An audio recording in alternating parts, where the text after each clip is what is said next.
بلندی پر لے جائیں گے جس کا خواب ہم نے دیکھا ہوا ہے. جو 2017 میں وہ دعوے کرتے تھے مہنگائی نہیں تھی، ہر چیز سستی تھی، سبزیاں سستی تھی، روٹی سستی تھی، اب وہ کہاں ہیں؟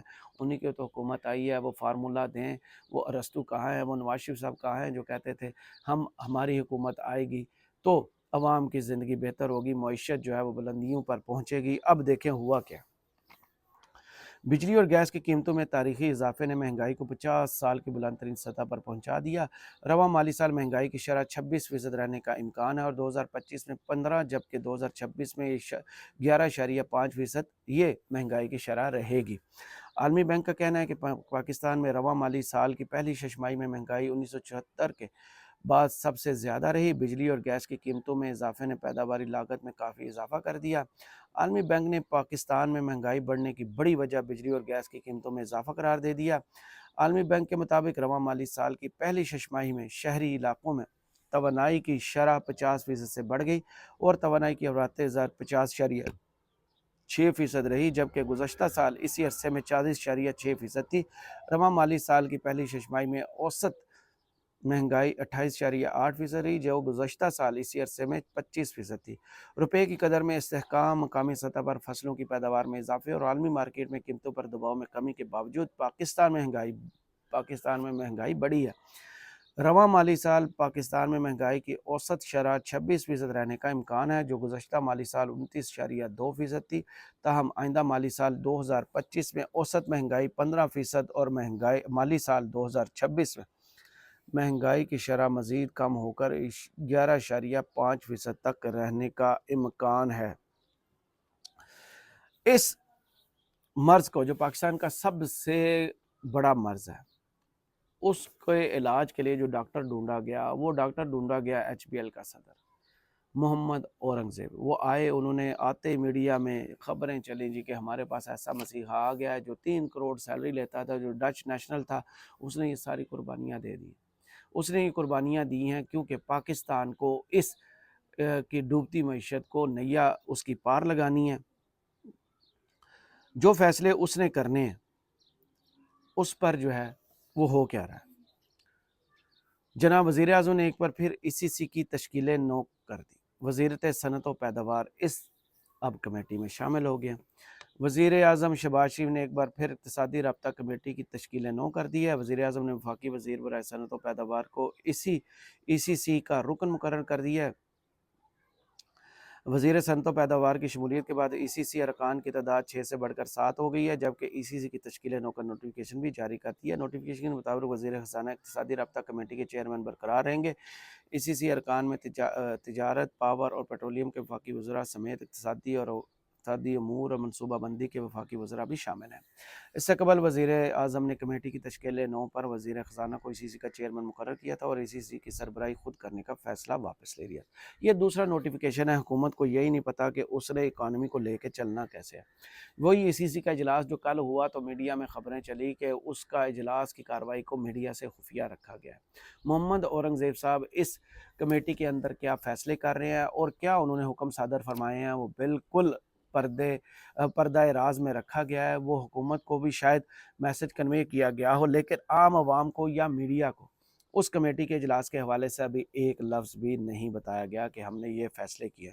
اس دوران جو ساری نظریں تھیں یا تو وزیر اعظم کی طرف تھی کہ وزیر اعظم سعودی عرب گئے ہیں، وہاں سے جو کشکول نکالا ہے اس میں جو ہے محمد بن سلمان صاحب کچھ اس کشکول میں ڈالیں گے تو پاکستان میں ڈالر آئیں گے تو شاید مہنگائی کی جو شرح ہے وہ نیچے آ جائے. لیکن مہنگائی کی شرح تو نیچے نہیں آ رہی. عالمی بینک کی رپورٹ بھی میں نے آپ کو بتائی. اس دوران وزیر اعظم کے بعد وزیر خزانہ اور نظریں جائیں وزیر تجارت کی طرف. جناب یہ ایکسپورٹ بڑھائیں گے تو ڈالرز پاکستان آئیں گے. وہ کیا کہتے ہیں ایک بٹن دبانے سے ایکسپورٹ نہیں بڑھیں گی بھائی، میری طرف بالکل نہ دیکھیں. نو بالکل بڑا نو کر دیا انہوں نے. وفاقی وزیر تجارت جام کمال نے کہا کہ صرف ایک بٹن دبانے سے ایکسپورٹ نہیں بڑھے گی، برآمدات کے فروغ کے لیے اقدامات کیے جا رہے ہیں. کراچی میں نیوز کانفرنس کرتے ہوئے ان کا کہنا تھا کہ تاجروں کی تجاویز پر مکمل غور کیا جائے گا. ملک کے معاشی مسائل حل کرنے کے لیے بھرپور اقدامات کر رہے ہیں، چیلنجز کا سامنا کر کے ملک کو ترقی کی راہ پر گامزن کریں گے۔ وفاقی وزیر تجارت جام کمال نے کہا کہ سیاسی عدم استحکام ہر ملک میں ہوتا ہے۔ ان کا کہنا تھا کہ بجلی بھی مہنگی ہے اور اس کا غیر ضروری استعمال بھی ہو رہا ہے، صرف ایک بٹن دبانے سے ایکسپورٹ نہیں بڑھیں گی۔ پڑوسی ممالک کے ساتھ تجارت میں اتار چڑھاؤ آتا ہے، لیکن ہوا یہ نہیں کیونکہ فارمولہ ان کے پاس بھی نہیں ہے، اور فارمولہ وزیر خزانہ کے پاس یا وزیر اعظم کے پاس بھی نہیں ہے۔ سیاسی عدم استحکام ہے جس کی وجہ سے تجارت بھی نہیں ہے اور بیرونی سرمایہ کاری بھی نہیں ہے۔ تمام نظریں اس ملک کے اندر سیاسی استحکام پر لگی ہیں۔ اگر تمام پولیٹیکل پارٹیز ایک ٹیبل پر بیٹھتی ہیں اور کوئی فارمولہ دیتی ہے کہ ملک میں معیشت کو بہتر کرنے کے لیے ہم سیاسی استحکام ایسے لائیں گے، جن کا مینڈیٹ چوری ہوا ہے ہم اس کو مینڈیٹ واپس کرتے ہیں، جن کا حکومت بنانے پر حق بنتا تھا ہم حق ان کو واپس کرتے ہیں، تو اس کے بعد ہی سیاسی استحکام آئے گا۔ اگر سیاسی استحکام آئے گا تو پھر اسی صورت میں معاشی استحکام آئے گا، معاشی استحکام آئے گا تو عام آدمی کی زندگی جو ہے وہ کچھ بہتر ہوگی۔ جو وہ 50% کی بلند ترین سطح میں نے آپ کو بتائی، اس سے نیچے چیزوں کو لانا ہے تو پھر پہلے سیاسی استحکام، اس کے بعد معاشی استحکام آئے گا۔ جناب، اس ملک کے سیاسی استحکام اور معاشی استحکام میں بات چل رہی تھی اور ایک بڑا پتہ پھینکا گیا کہ اس ملک میں جو پچھلے کئی ادوار سے ہم دیکھتے چلے آ رہے کہ پاک ایران گیس پائپ لائن جو ہے اس پر پاکستان عمل درآمد نہیں کر سکتا، اگر کیا تو پھر امریکہ 5 قسم کی پابندیاں لگا سکتا ہے۔ اب جو ہے خبر جو سامنے آئی وہ بڑی حیران کن ہے۔ اگر یہ پاکستان اس جو خبر کے مطابق عمل درآمد شروع کرتا ہے تو پھر امریکہ کی پابندیوں کا ہمیں سامنا کرنا پڑے گا۔ خبر بہت پاکستان کے حق میں تو اچھی ہے، لیکن اس کے نتائج جو ہیں وہ بہت سنگین نکل سکتے ہیں۔ پاک ایران گیس پائپ لائن منصوبے پر کام شروع کر دیا گیا ہے۔ منصوبہ 44 ارب روپے کی لاگت سے 24 ماہ میں مکمل ہونے کا تخمینہ لگایا گیا ہے۔ 2024-25 کے بجٹ میں پیٹرولیم ڈویژن سے PSDP میں رقم مختص کر دی جائے گی۔ ایران نے جنوری میں پاکستان کو فروری-مارچ 2024 تک پائپ لائن کے اپنے حصے کی تکمیل کرنے کا نوٹس جاری کیا تھا۔ منصوبہ مکمل نہ کرنے پر پاکستان کو 18 ارب ڈالر جرمانے کا سامنا کرنا پڑے گا۔ دوسری جانب ایرانی صدر ابراہیم رئیسی کا 22 اپریل کو پاکستان کا دورہ متوقع ہے۔ ماضی میں بھی ان کا دورہ ہوا تھا اور اسی دوران جو ہے آپ کو یاد ہے کہ وہ کلبھوشن والی سٹوری آ گئی تھی اور دورہ بڑھ گیا تھا۔ بالکل جو پاکستان جب بھی ایران کی طرف دیکھتا ہے جو اس کی مشکلات میں کچھ کمی لا سکتا ہے، جیسے بھارت ان سے ٹریڈ کر رہا ہے، ٹریڈ کر سکتا ہے، جو عالمی پابندیاں ان کے تناظر میں اب بارٹر ٹریڈ کر سکتے ہیں، کچھ لیں کچھ دیں، ڈالرز میں ٹریڈ نہیں ہو سکتی۔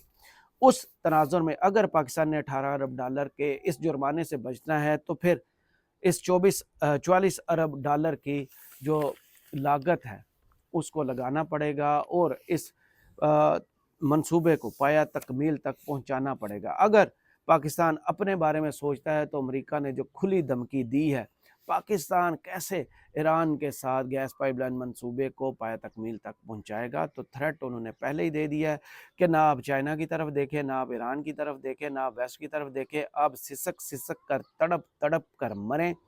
ہم جتنے پیسے ورلڈ بینک یا IMF کے تھرو آپ کو دیں گے وہ سلنڈر میں اتنی ہی آکسیجن ہوگی کہ آپ اپنی سانس کے جو ہے وہ بحال رکھ سکے، سانس لے تو سکے لیکن جی نہ سکے۔